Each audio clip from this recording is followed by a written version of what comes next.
She jumped into a stranger's car to save her son, not knowing he's the billionaire who's been hunting for her for 4 years. The black SUV had been idling across the street for 12 minutes when Imani Vale stopped pretending it was a coincidence. Rain hammered the pharmacy awning above her. Her phone was dead.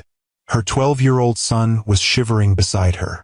And across that wet Atlanta street, beneath a blinking traffic light and a sky splitting with thunder, the past she had spent 3 years outrunning had finally found her again.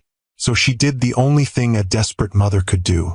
She yanked open the passenger door of a stranger's luxury sedan, shoved her son inside, and climbed in after him.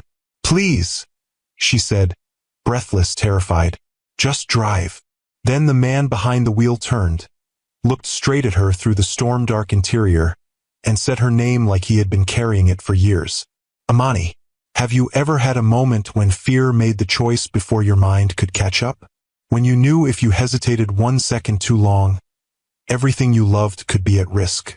Because what this exhausted mother didn't know was that the stranger she had just trusted with her son's life was no stranger at all.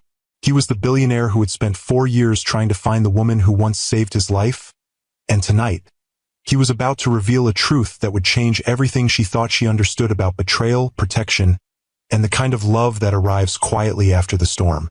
Hi, my beautiful sisters. Some of you know exactly what it feels like to be tired in your bones and still have no choice but to keep going. To smile for your children, handle the bills, carry the fear, and act like your heart is not bruised from all the years you had to survive what should have never happened to you.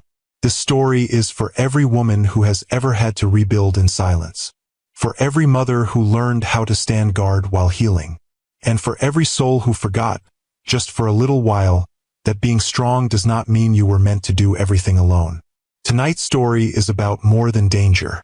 It is about dignity. It is about sisterhood. It is about the kind of help that does not control you, and the kind of love that does not ask you to shrink to receive it. So if that speaks to your spirit, leave a comment saying "still standing," and settle in. This one is going to hold your heart. The sedan slipped away from the curb just as the traffic light changed. Tires hissed over rain-soaked asphalt. For 3 full seconds, Imani could hear nothing except her own breathing and the violent beat of blood in her ears. Beside her, Zion twisted around in his seat, staring out the back window. "Mama," he whispered. "It's still there." She didn't look. She couldn't. If she turned and saw that black SUV still following, something inside her would snap clean in two. The man driving kept his hands steady on the wheel. He was older than when she had last seen him, though that was true of both of them. His hair, once dark with only the faintest silver at the temples, was now brushed with more gray than black. His jaw was sharper. His face carried the kind of lines only grief or responsibility could carve. But the eyes were the same, deep-set, discerning, too intelligent for comfort. Warren St. James. Even now, even terrified, the name landed with force. Zion looked between them, brows knit tight. "You know him?" Imani swallowed. "A long time ago." Warren glanced in the mirror, then took a right turn so smoothly it looked effortless. "I know your mother," he said quietly. "Or at least I knew her once." "That's not what you just said," Zion replied. For one startled second, Warren's mouth almost curved. "No," he admitted. "It's not." Imani finally forced herself to look behind them. The SUV had reached the intersection but stayed put as the light changed again. Then, as if tonight's terror had only been a casual errand, it rolled straight through and disappeared into the rain. Her shoulders dropped an inch. Not safety. Not yet. But a breath.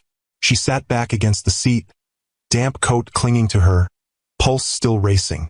Warren's car smelled faintly of cedar, leather, and something cleaner beneath it, like pressed cotton and old books. Not the synthetic sharpness of expensive cologne. A real scent. A lived-in scent. It unsettled her more than if the interior had smelled like cold wealth and arrogance. He looked like the magazines now, maybe more imposing in person than the glossy covers ever managed. Atlanta Business Chronicle, Forbes South, Savannah Gala coverage. Warren St. James, real estate titan, philanthropic investor, widower, power broker. The kind of man whose name got spoken in rooms she had only entered to refill water or collect paperwork. For years ago, when she met him, he had been none of those things to her. He had just been a man in a hospital bed trying not to die angry. "Mama," Zion said softly, tugging her sleeve. "Who is he?" Amani opened her mouth, then closed it again. Warren answered for her. "My name is Warren. Just Warren." Another near smile. "For now." "Zion," the boy said, lifting his chin the way he did when he was trying to be brave. "I'm Zion. I know." The words dropped into the car like a stone into still water. Imani turned sharply. "What does that mean?" Warren kept his eyes on the road. "It means I know your son's name." "How?" "I'll explain when you're warm and he's fed." The old instinct returned at once, sharp as a blade. Control the room. Control the unknown. Never let a powerful man set the pace. "No," she said. "You can explain now." Thunder rolled over the skyline. The city beyond the windshield flashed and vanished in silver sheets. Warren's voice stayed even. "Your ex-husband uses intimidation like other men use punctuation. If that vehicle was his, this conversation deserves walls, not traffic." The precision of that sentence chilled her. Zion's eyes widened. "He knows about Dad?" Imani shut her eyes for half a heartbeat. There it was. The word that still carried too much weight for a man who had earned too little of it. "My ex," she corrected gently. Zion looked down at his lap and nodded once. The hurt in that tiny movement nearly undid her. Warren's hands tightened, just slightly, on the steering wheel. "Seat warmers are on," he said after a moment. "Second button on the door." The absurdity of it almost made her laugh. She was sitting inside a stranger not stranger's luxury sedan in the middle of a storm, running from a man who refused to let her life become fully hers. And this billionaire was reminding her about seat warmers like he'd picked her up from the grocery store. She pressed the button. Heat rose slowly beneath her. It felt dangerous how quickly comfort could make fear feel lonelier. "Where are we going?" she asked again. "My house." "No." He nodded once, as if he had expected the answer. "Yes. I'm serious. So am I." "I am not taking my child into your home because of one frightening night and a conversation we have not had in 4 years." "That is your right," he said calmly. "But you got into my car because something in you recognized that I was safer than whatever was waiting outside your building." She turned fully toward him. "You don't get to read my instincts back to me." "No," he said, "but I do get to say this. If the man watching you tonight is who I think it is, then letting you and Zion out anywhere public would be irresponsible." "You think you know my life?" "No," Warren said. "I know enough to be worried." Zion, who had spent years listening when adults thought he wasn't, spoke into the tense silence. "Mom, maybe we should just hear him out." She looked at him. Rainwater clung to his lashes. His hoodie was soaked at the shoulders. He was trying to be calm for her again, trying to make himself smaller, easier, less like a burden in a moment that should never have belonged to him. That decided it. Not the billionaire beside her. Not the car. Not the mystery. Her son's tired face. "Fine," she said quietly. "For 1 hour." Warren nodded. "For as long as you need." The city thinned as they turned north. Midtown glass gave way to quieter roads, old trees, stone walls, discreet gates. Buckhead at night had a way of looking less like a neighborhood and more like a well-funded secret. The gates opened before they reached them. Zion sat forward. "Whoa!" Imani almost told him not to say things like that, then stopped herself. Let him be 12 for one breath. The house was large without being vulgar. Long, low, lit from within by warm amber light instead of gleaming white. Not a monument, a refuge. Rain coursed off the slate roof. Magnolias shivered in the wind. Somewhere beyond the hedges, the city still roared, but here it felt very far away. Warren pulled beneath a covered drive and came around to open their doors before she could protest. Old manners, she thought, or maybe guilt. Inside, the warmth hit first, then the smell. Chicken stock, rosemary, polished wood, and something sweet baking somewhere deeper in the house. A lamp glowed low in the entry hall beside a table stacked with books and incoming mail. Not staged, not sterile, lived in. A woman in her 60s emerged from the side corridor in a cranberry cardigan and sensible loafers. Her silver curls were pinned up loosely, and her eyes moved over Imani in one swift, exacting sweep that seemed to take in wet sleeves, trembling fingers, exhausted posture, and maternal panic all at once. "Mercy," she said. "Those two are soaked through." "This is Odessa," Warren said. "Odessa, this is—" "Imani," the woman said gently, as if the name had lived in the house longer than its owner wanted to admit. Then she turned to Zion. "And you must be freezing, baby. Come on. Kitchen first. Explanations later. Good soup waits for no child." Zion blinked at her, then at his mother. Imani hesitated. Odessa did not crowd her. She simply held out a thick white towel to Zion and said, "I have nephews. I know that look. I am not kidnapping you. I am feeding you." The boy huffed out a laugh despite himself. And just like that, some tiny knot inside Imani loosened. "Go ahead," she told him. "Stay where I can hear you." "I'll keep him in the kitchen," Odessa said, already turning. "And if you two grown people plan to speak in riddles, at least do it somewhere with chairs." When they were alone in the library, Warren closed the door halfway, not all the way. Another small thing. Another careful choice. Books lined the walls from floor to ceiling.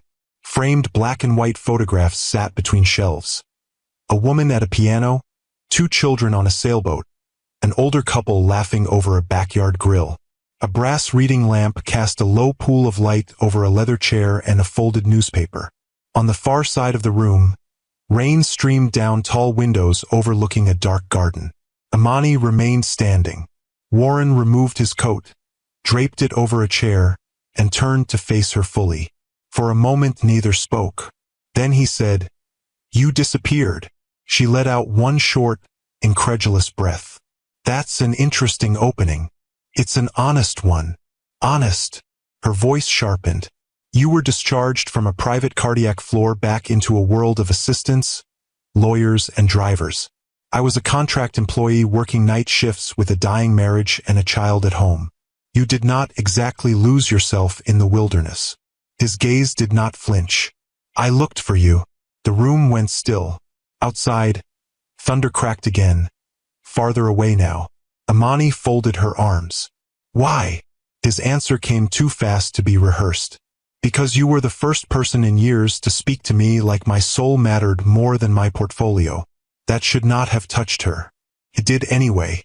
She looked away, toward the rain on the glass. "That was 4 years ago." "Yes. And now you somehow know my son's name, my ex-husband's habits, and enough about my life to say I'm not safe." "Yes." The word landed hard. Imani turned back slowly. "Then maybe you'd better start talking." From the kitchen came the faint sound of Odessa asking Zion whether tomato soup counted as medicine if made properly, and Zion answering, with complete seriousness, that depended on the quality of the grilled cheese. The ordinary sweetness of it cut through the tension like light through a crack. Warren heard it too. Something in his face softened, then closed again. "I will explain everything," he said. "But if I start where this began, you're going to want to walk out. And I would prefer you understand before you decide whether I deserve that. Try me." He crossed to the desk by the window and opened the top drawer. From inside, he withdrew a cream envelope, slightly worn at the edges, and set it on the desk between them. Her name was written across the front. "Not recently. Years ago." Imani stared at it, a strange pressure building beneath her ribs. "What is that?" "A letter I wrote after I found you," he said. She looked up sharply. "You found me?" His voice dropped lower. "Yes." "When?" "A long time before tonight." Every instinct in her body went taut. He placed one hand flat on the desk, not moving closer. "Before you say anything, there's more." He reached back into the drawer and drew out a photograph. He didn't hand it to her at once. He looked at it first as if even now it offended him. Then he turned it around, and the air left her body. It was Zion. 2 years younger, backpack on one shoulder, walking out of his middle school, and 20 feet behind him, half turned away but unmistakable even in profile, stood Darnell Mercer. Imani's fingers went numb. "No," she whispered. Warren set the photograph down gently. "Yes." She stared at it, unable to blink. The room, the house, the rain, the warmth, all of it seemed to tilt. "What is this?" she asked, but her voice no longer sounded like hers. Warren's answer came quiet, controlled, terrible in its restraint. "It's the reason I never stopped looking over your shoulder. If the story is already touching something deep in your heart, hit that like button right now. Because what Warren reveals next will show Imani that the years she thought she had been surviving alone were not what they seemed at all." Warren did not sit down. Neither did Imani. The photograph remained on the desk between them like a living thing, sharp-edged, impossible, cruel in its silence. Zion in his navy hoodie, one shoelace untied, sunlight on the school sidewalk, and behind him, Darnell Mercer, head slightly lowered as if he already knew how not to be noticed. Imani picked it up with trembling fingers. "That was 2 years ago," she said, barely above a whisper. "Yes. You had someone taking pictures of my son?" "No," his answer came immediately. "I had someone watching your ex after I learned he had begun filing private inquiries under false names." She looked up, anger flaring now because anger was easier than fear. "And somehow that sounds better to you?" "It sounds honest," Warren said quietly. "And honesty is the only thing I can offer you tonight." From the kitchen came Zion's laugh, brief, surprised, real. The sound made her chest tighten harder than the photograph had. Because laughter should never have to exist this close to danger. "What inquiries?" she asked. Warren exhaled slowly, then moved to the far side of the desk, keeping distance between them like he understood she needed room to decide whether this was protection or another kind of intrusion. "After I left the hospital, I asked around for you. Very little at first. Your first name, a son named Zion. Night shifts. No permanent forwarding records because the hospital had changed agencies. Then I stopped looking for a while because I convinced myself it was inappropriate." He paused, eyes flicking once to the photograph. "Then my legal office flagged a name I recognized. Darnell Mercer." "Yes." The way Warren said it, flat, without drama, told her he had said it before in rooms where consequences were arranged quietly. "He filed a nuisance complaint against a tenant association in Southwest Atlanta," Warren continued. "Your name appeared in a witness attachment because you had signed a statement." Memory flashed immediately. Mold in the vents, broken locks, women in the building tired of being ignored. Her standing in a cramped community room signing papers while Darnell laughed in the hallway and called her stubborn. "I remember that," she said. "I remembered Mercer because he visited my hospital room once." Imani looked up sharply. The memory returned a second later. 4th floor cardiac wing. Late evening. Darnell in one of his expensive charcoal suits, pretending concern because a board member from his church knew someone on the hospital board. He had come to pressure her about answering his calls. Warren had been half awake in bed while she tried to get Darnell out before visiting hours ended. "He threatened the nurse station," Warren said.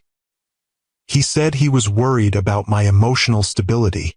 He said," Warren corrected, "that women who confuse kindness for independence usually collapse when no one is there to rescue them." A bitter laugh escaped her.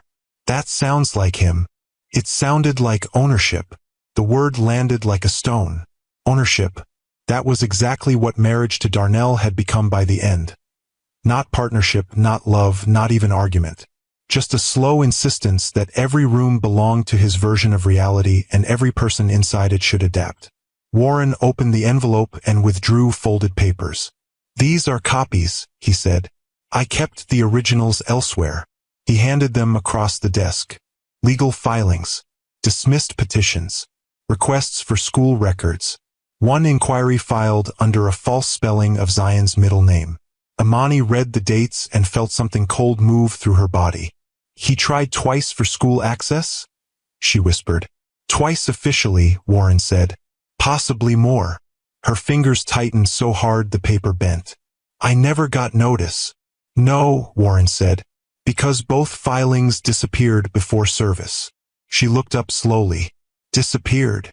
He held her gaze. I made calls. The room went silent again. Not dramatic silence. The dangerous kind where truth rearranged old years in real time. You interfered in family court? I prevented a man with documented intimidation behavior from obtaining quiet access to a child whose mother had no idea he was trying. You don't get to decide that for me. I know. Then why did you? His answer came with no self-defense. Because when I found out, it was already happening. And because I knew if I came to you then, you would refuse help before hearing the danger. That stung because it was true. It also angered her because it was true. You should have trusted me enough to tell me. I did not yet know whether telling you would make your life safer or simply make you run again. Before she could answer, Odessa knocked lightly on the half-open door with the authority of someone who had long ago decided billionaires could wait. Soup is working miracles, she announced, stepping inside with a tray holding tea for Imani and black coffee for Warren. And before either of you say thank you, save it. You both look like people who have forgotten that warm liquids improve judgment. Imani took the tea automatically.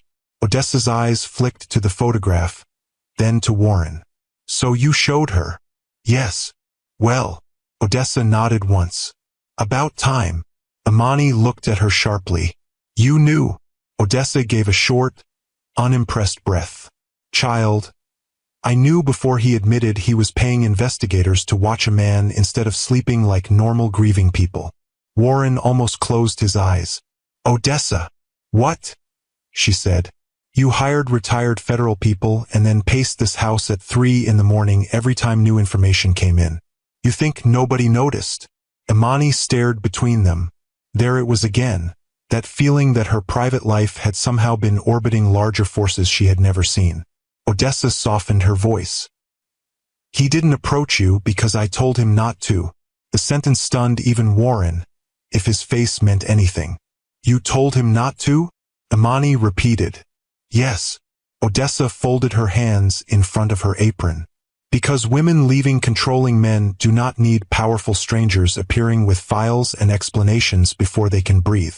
I told him if he cared about your peace, he would help quietly or not at all. Imani looked at Warren. He did not deny it. I listened, he said simply. Odessa nodded. For once. That almost made Imani smile, though tears burned unexpectedly behind her eyes. How long have you worked here? She asked Odessa. Since his wife was alive and his children still visited without appointments. The answer carried history without spectacle. Odessa turned toward the hall. Your boy is eating like someone who finally stopped pretending he wasn't hungry. That's good. Means he trusts the kitchen. Then softer to Imani. Whatever you decide tonight, decide after rest. Fear lies to women when they're exhausted. She left before either of them answered. The library felt different after that. Less like a confrontation, more like standing in the middle of a room where too many truths had arrived at once. Imani wrapped both hands around the tea mug, though she had not tasted it. Your children, she said after a long pause. Do they know about any of this? No. Why not? Because they already think sentiment makes me irrational. The answer came dry, but there was old hurt underneath. She remembered hospital nights now more clearly than she wanted to. The first night he had recognized her face from previous shifts. The second night he had asked why she wore silver hoop earrings under fluorescent hospital light. The third night he admitted his daughter had sent flowers with no card and his son had called his assistant instead of him. The fourth night he had laughed for the first time when she told him expensive misery still looked like misery. And the fifth, when she found him awake at 2 in the morning staring at rain against the hospital glass. You built too much of your life around being needed, she had told him then. He had asked, and what did you build yours around? Endurance, she said. He had looked at her a long time before answering. That sounds lonely.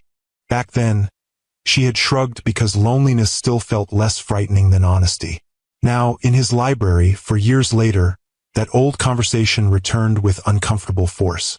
I should have called, she said quietly before she could stop herself. His gaze lifted. When you left the note, she added almost defensively. Maybe not right away, but later. I wrote 3 letters before that one. The confession startled her. 3. The first sounded like gratitude. The second sounded like loneliness. The third sounded too much like a man trying to explain why one honest voice mattered more than it should. And the fourth. He looked toward the envelope on the desk. The fourth was after I found out Mercer was still circling your life. The rain had softened now, tapping rather than striking. From upstairs came a floorboard creak. Zion moving, maybe exploring, maybe just checking where he was. Imani inhaled slowly. So tell me everything, she said. No careful version. Everything. Warren nodded once. I found you 18 months after the hospital, he began. By then you had changed apartments twice, moved Zion to another school district, and taken freelance work under your maiden name. Smart decisions. I wasn't hiding from you. I know. You were hiding from a pattern. He leaned one hand against the desk. The first real report came from an investigator who thought Mercer's interest had faded. Then he sent that photograph. He tapped the picture lightly. After that, I widened the watch. You keep saying watch like I was a project. No, Warren said quietly. You were unfinished concern. That phrase landed deeper than she expected. He continued. Then Odessa found out. From the hallway, as if summoned by her own legend, Odessa called. He means I found invoices. A reluctant laugh slipped out of Imani before she could stop it. Warren's mouth almost softened again. Yes, she found invoices. And then, Imani asked, and then my sister learned. You have a sister? Indicator. Family law. Dangerous woman when bored. That earned an actual small smile from her. She reviewed the filings Mercer attempted, Warren said. Said the language suggested intimidation through bureaucracy. Not uncommon. Especially when men believe paper can frighten women better than shouting. Imani knew exactly how true that was. Certified letters. Court-looking envelopes. Threats phrased like concern. What did she do? She called someone she trusted. Who called someone else? Odessa's voice floated from the kitchen. And eventually, Warren said, a church deacon named Miss Lorraine knew your downstairs neighbor. Imani blinked. Miss Lorraine from New Birth? Yes. Her mouth opened.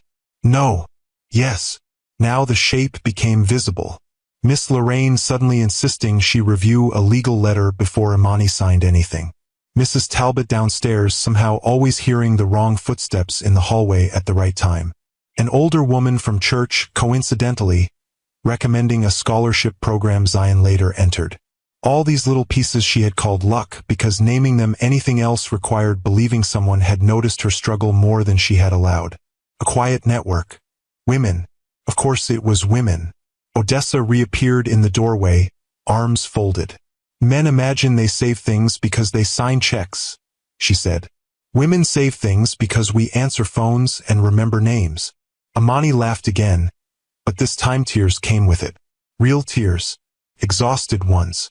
Not because she felt rescued. Because for the first time in years she understood she had not been invisible. That almost hurt more than the fear. If this moment touches your heart, tell me below. Have you ever discovered that someone had been holding you up quietly when you thought you were carrying everything alone? Sometimes the strongest love in our lives never arrives loudly. Sometimes it arrives organized, practical, and wearing sensible shoes. Warren waited until her breathing steadied. Then he asked, very gently, "Did he hurt you recently?" The question changed the room again. Not because of what it implied. Because of how carefully he asked it. Imani stared into the tea she still had not touched. No, she said after a moment. Not recently. The truth needed more shape than that. He learned a long time ago that bruises create paperwork, she said quietly. So he preferred absence used like punishment. Financial pressure. Showing up where Zion could see him. Calling from blocked numbers and saying nothing. Warren's jaw hardened visibly. He came to the building last month, she added. Didn't come upstairs. Just stood in the lobby pretending he was asking about parking permits. And tonight, my neighbor texted that he was asking whether I still worked late Thursdays. That landed hard. Warren said nothing for several seconds. Then, "You're not going home tonight." It was not a command. It was certainty. And for the first time, instead of rejecting it immediately, she found herself too tired to argue. Upstairs, Zion's footsteps moved again. Lighter now. Safe footsteps. Safe at least for tonight. Imani finally lifted the tea and drank. Still warm. Still steady. And for one fragile moment, in a house she never expected to enter, surrounded by truths she had never asked for, she felt the first unfamiliar edge of something dangerous and almost forgotten. Relief. By morning, relief had turned into paperwork. And for the first time in years, Imani understood that peace still demanded witnesses. The first real confrontation happened 3 days later. Atlanta woke under bright winter sun. The kind that made glass towers look harmless even when everyone inside them was negotiating something sharp. Imani stood outside the family court annex downtown with a navy coat buttoned to her throat and her hands wrapped around a paper cup she had not touched. Across the plaza, women moved in quiet clusters. Lawyers in heels, mothers carrying folders, older church women who somehow always looked as if they had arrived prepared for whatever truth the day intended to expose. Beside her, Eleanor St. James adjusted her gloves and scanned the courthouse doors like someone already calculating how many lies would appear before lunch. "You slept?" Eleanor asked. "Enough. That means no," Eleanor replied. Imani almost smiled. Eleanor was nothing like Warren physically, but the same discipline lived in her face, the same refusal to waste language when precision worked better. Inside the building, Warren had insisted on waiting 2 floors down rather than entering the hearing room. Not because he lacked influence. Because, as Eleanor said earlier that morning, this has to remain her voice first, not his shadow. That mattered more than Imani had expected. For years, men with resources had treated space like ownership. Warren kept stepping back exactly where she needed room. The courtroom doors opened. Darnell Mercer arrived 5 minutes late. Expensive coat, expensive shoes, expensive confidence arranged like armor. And still, the first crack showed when he saw not only Imani, but Eleanor beside her, Miss Lorraine seated on the bench behind them in plum church silk, Mrs. Talbot somehow present with reading glasses low on her nose, and Aunt Celeste, who had announced at dawn, "No woman in this family attends fear by herself." Darnell stopped. That single pause fed every woman in the hallway more satisfaction than anyone admitted aloud. "Well," Aunt Celeste murmured. "Look how surprise humbles posture." Imani did not turn.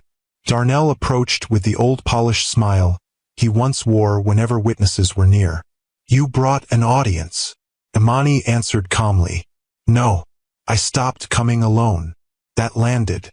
His smile shifted. "I only wanted a conversation." "No," Eleanor said before Imani needed to answer. "You wanted undocumented access. We brought records instead." For the first time, Darnell looked fully at Eleanor. "And you are.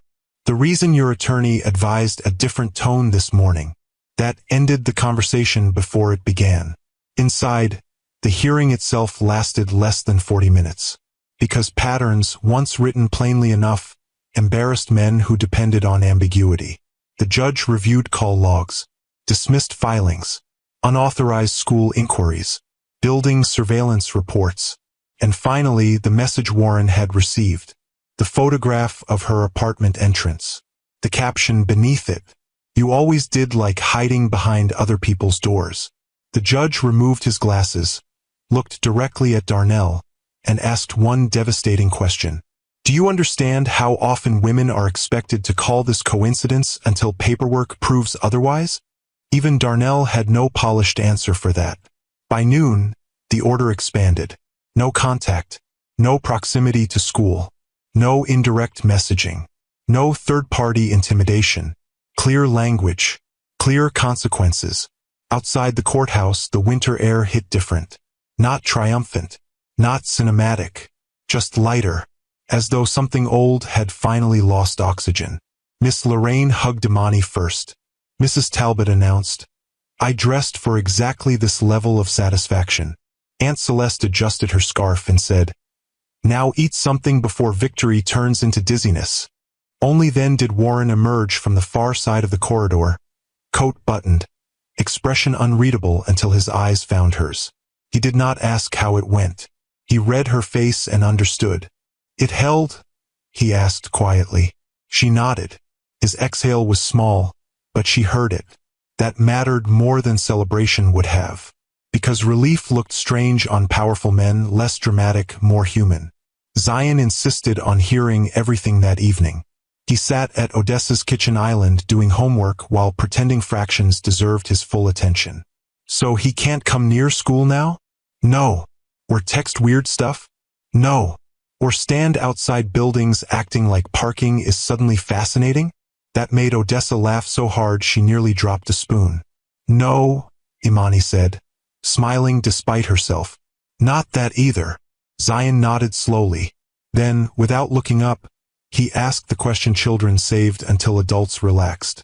"Does that mean we stop being scared now?" The kitchen quieted. Even Odessa stopped moving. Imani crossed to him and touched his shoulder gently. "It means fear doesn't get to make decisions anymore." He considered that seriously, then asked, "Same thing?" "No," Warren said from the doorway, arriving just in time to answer.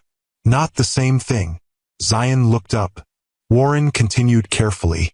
"Fear still visits. It just stops running the house." That answer stayed in the room because it belonged there. Children understood truth when adults stopped dressing it up. That evening, Odessa announced dinner would happen in the formal dining room because, in her words, too many life-changing conversations have already happened besides soup. The formal dining room turned out to be less intimidating than expected. Long walnut table, candles, old silver, no unnecessary grandeur. A meal appeared that Odessa pretended required no effort and everyone knew had taken all afternoon. Roasted chicken, sweet potatoes, greens with smoked seasoning that made Aunt Celeste immediately suspicious of hidden culinary alliances. Miss Lorraine had gone home, but Aunt Celeste stayed because a woman does not abandon emotional transitions before dessert. Halfway through dinner, Zion looked at Warren across the table. "Can I ask something weird?" Warren folded his napkin once. "You seem committed to that possibility, so yes. Why didn't you tell Mom sooner?" The room held still. No one interrupted. Warren answered only after thinking long enough to respect the question. Because she had spent years being cornered by men who arrived with too much certainty. Zion frowned. "So you thought waiting fixed that?" "No," Warren said. "I thought arriving carefully mattered more than arriving fast." Aunt Celeste gave one approving nod that did not go unnoticed. Imani looked down at her plate for a second because something in her chest had shifted again. Not dramatically, quietly, the kind of shift older women recognized because it did not feel like falling. It felt like trust deciding whether it might someday loosen its shoulders. 3 nights later came the dinner Warren had asked for. A real one. No legal folders. No crisis. No emergency shelter. He chose a small restaurant off Highland Avenue where nobody cared who owned towers downtown because the owner's grandmother still supervised desserts personally. Imani arrived wearing dark green and restraint. Warren stood when she entered, not performatively, simply because manners still lived where ego had once dominated. "You came," he said. "You sounded surprised." "I've learned not to predict brave women." The restaurant glowed low and warm around them. No cameras. No social spectacle. Just ordinary silverware and quiet music and the rare discomfort of 2 adults who already knew too much and yet were beginning something entirely new. For the first 20 minutes they spoke about safe things. Zion's science grades. Odessa's opinion that billionaires should never plate their own food badly. Eleanor's terrifying efficiency. Then the harder truth arrived naturally. "Did you love your wife well?" Imani asked. It was not accusatory. Just adult. Necessary. Warren did not flinch. Not always in the way she deserved. That honesty opened the table wider. I loved responsibility loudly, he added. Affection more quietly than I should have. Amani looked down at her glass. I know that kind of marriage. Yes, he said softly. I suspect you do. And now I know love that asks women to disappear so men can remain comfortable is not love. It is appetite disguised as entitlement. The sentence landed with force, because he understood it now without her teaching it again. That mattered. She studied him carefully. 4 years ago you needed saving, she said. And tonight, he gave the faintest smile. Tonight I know saving and companionship are not the same thing. Outside, Atlanta traffic moved past in blurred red lines.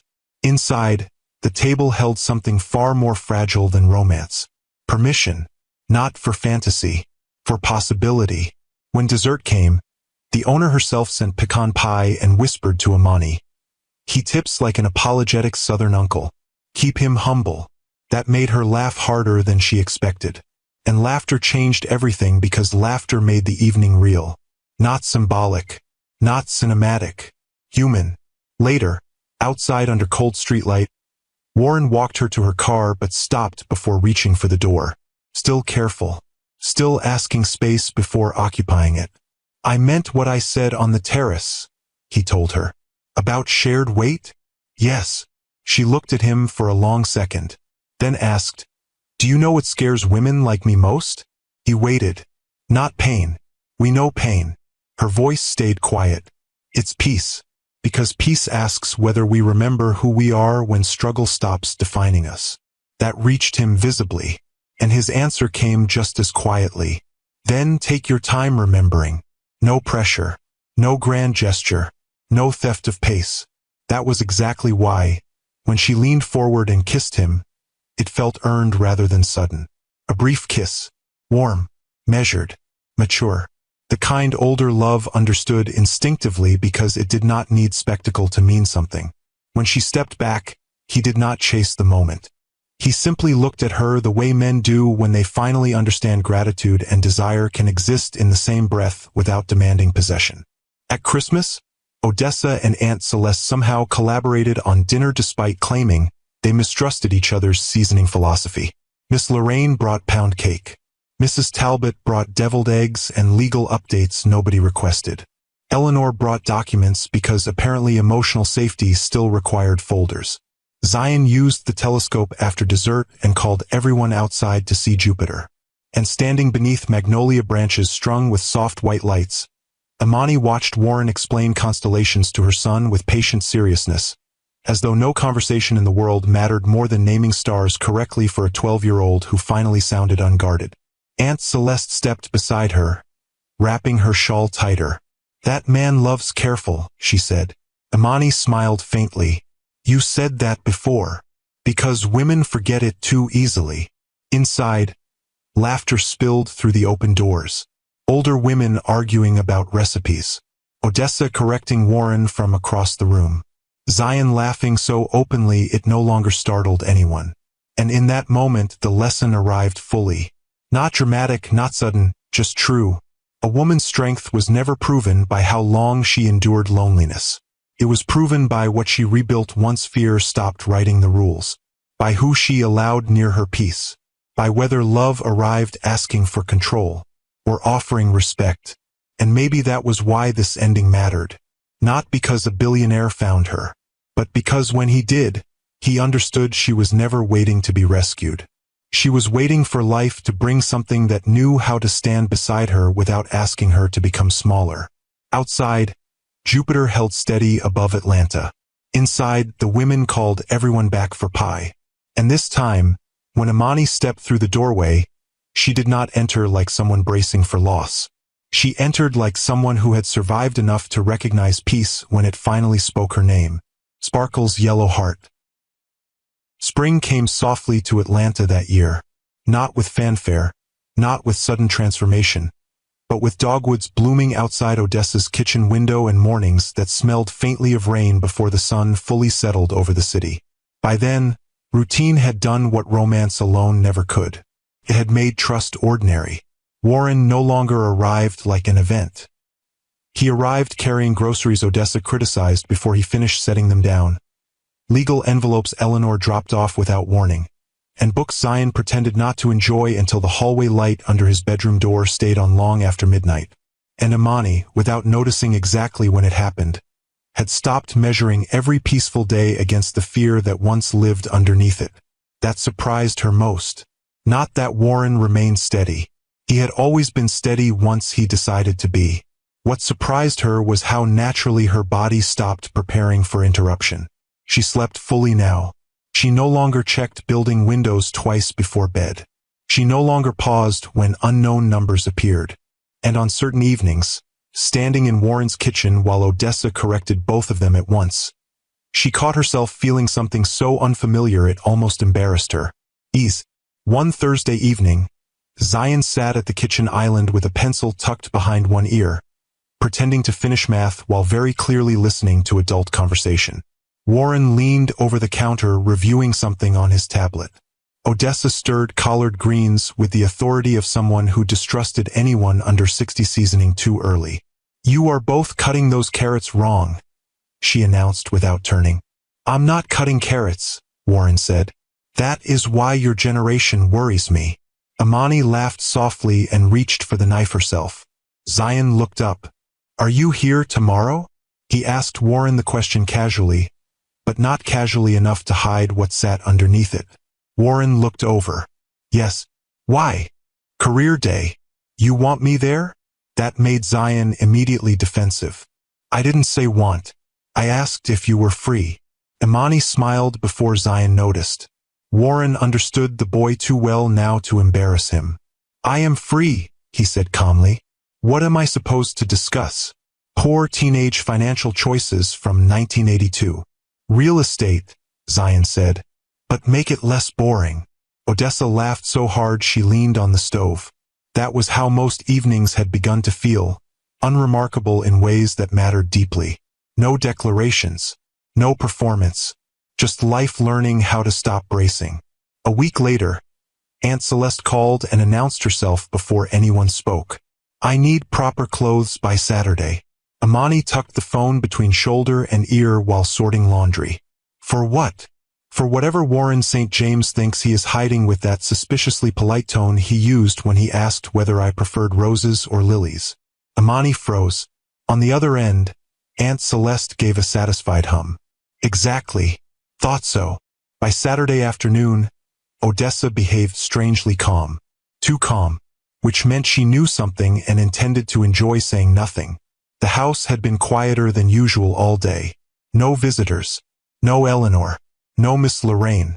Even Zion had been unusually cooperative, which was suspicious enough on its own. At sunset, Warren asked if she would walk outside with him. Nothing in his tone betrayed intention, but she knew him well enough now to hear care sharpen slightly when something mattered. The back terrace looked almost unchanged from the first evening she had truly exhaled there months earlier. Magnolia leaves moved gently in warm evening air. The city beyond the trees glowed gold and distant. This place had witnessed fear, truth, silence, and now something gentler. Warren stood beside the stone railing for a moment before speaking. No dramatic setup. No rehearsed elegance. That alone told her he had thought carefully.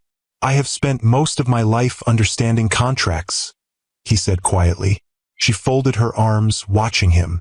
"That sounds dangerous already." His mouth softened faintly. "Probably." He looked toward the garden once, then back at her. "Contracts protect assets, define expectations, limit uncertainty. And this sounds less romantic by the second. That is why I am not giving you a contract." Now she smiled. He stepped closer, but still left that familiar respectful space between them. "The only promise I care about now is one I cannot draft." His voice lowered slightly. "I know what your life cost you before peace returned. I know trust arrived slowly because it had every reason to." The evening breeze lifted softly through the terrace. Inside the house, somewhere far behind them, Odessa deliberately closed a cabinet louder than necessary. Listening, obviously, Warren continued.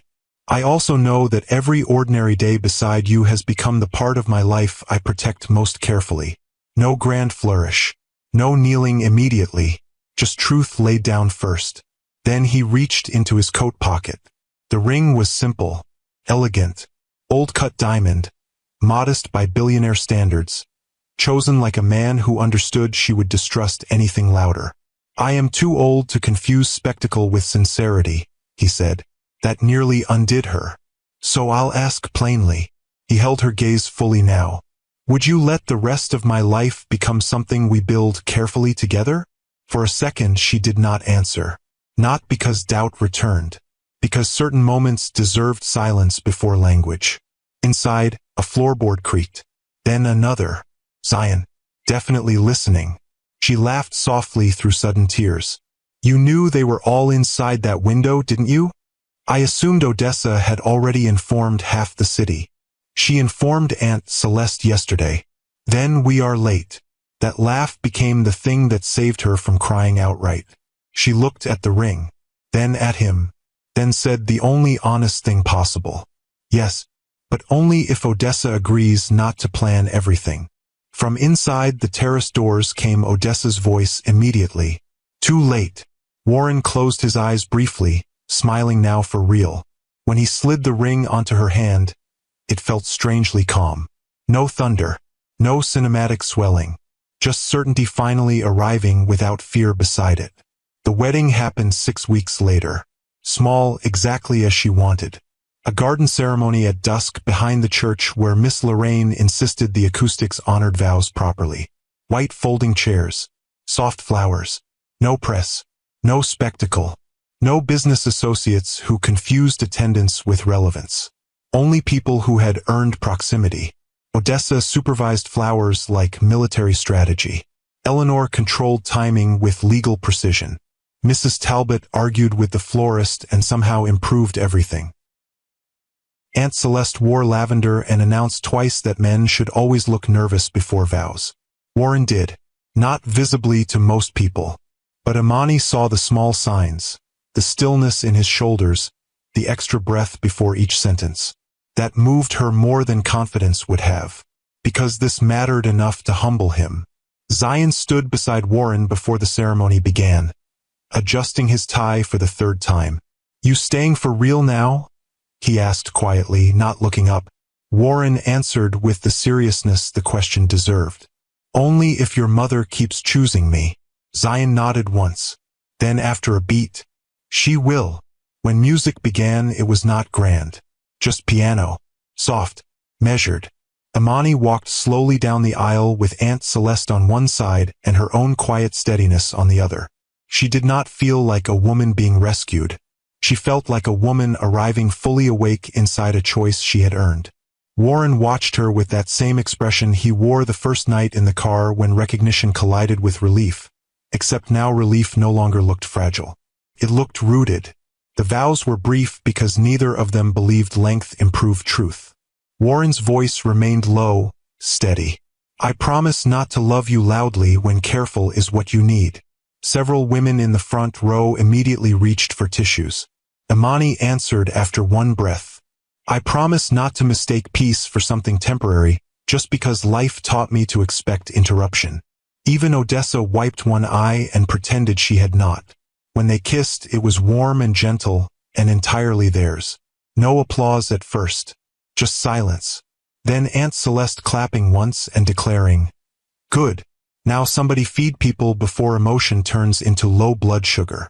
The reception happened under string lights. Simple food. Good music. Laughter stronger than formality. Miss Lorraine danced first. Mrs. Talbot shocked everyone by knowing every lyric to an old Motown song.